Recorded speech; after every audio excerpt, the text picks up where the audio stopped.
Hey guys, and welcome to Should You Buy It, where all we do is talk a little bit about the game and tell you whether or not we think it's worth the cost.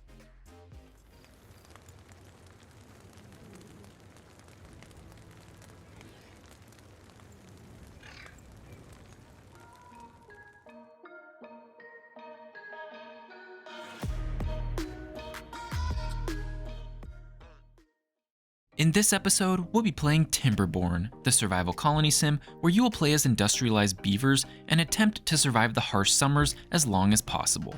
The first question that we always cover in these videos is what stage of development is the game in?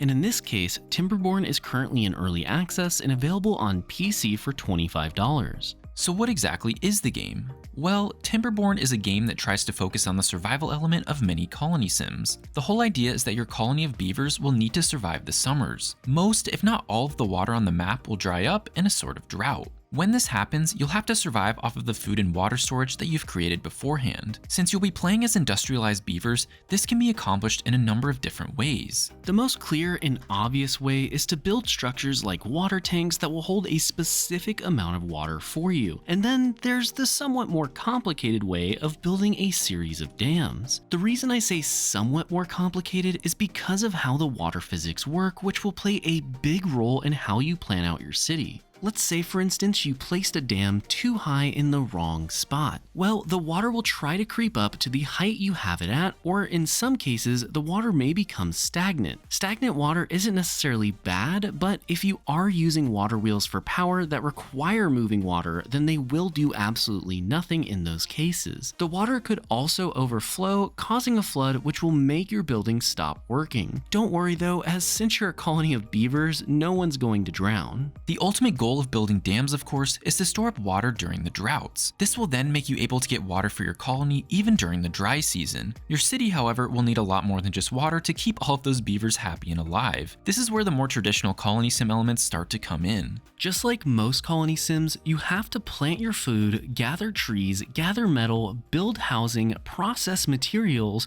research techs, and keep your beavers happy. Most of the resource gathering is pretty standard to the genre, excluding wood.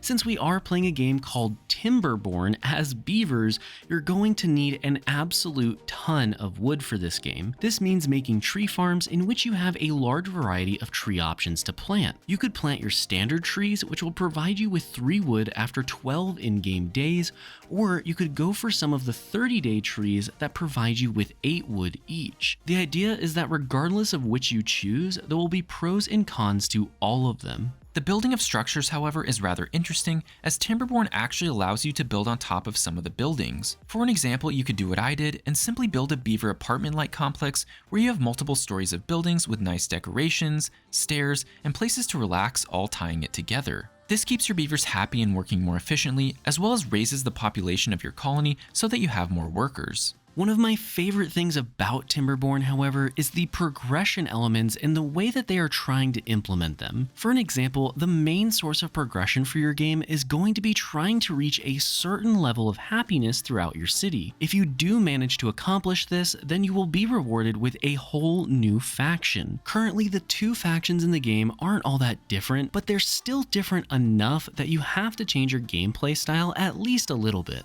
Now, before we move into the pros and cons, we would like to mention that if you hit the join button just below this video, you can get some cool perks for less than the price of a cheeseburger at your favorite fast food restaurant. In all seriousness though, any support makes a huge difference in the time and quality that we're able to put in each of our videos, and once again, to do this, just check out the join button down below. With that being said, first up for the pros is the water manipulation mechanics. With water being the primary resource needed for survival, the fact that you can manipulate water in so many different ways creates an incredibly immersive and in-depth experience for the game. Next up for the pros is the faction progression. Faction progression is such an interesting way to keep the game fresh while also giving the players something to work toward. One thing many colony sims really miss out on is the long-term goals element of their games, and this solves that problem for Timberborn. Following that is the vertical building and lumberpunk aesthetic. Timberborn's vertical building mechanics and overall lumberpunk art style makes the world of the beavers and how you interact with it feel incredibly immersive. And finally for the pros is the difficulty options and map editor. Timberborn is by default a fairly challenging colony sim. However, once you hike it up to hard mode,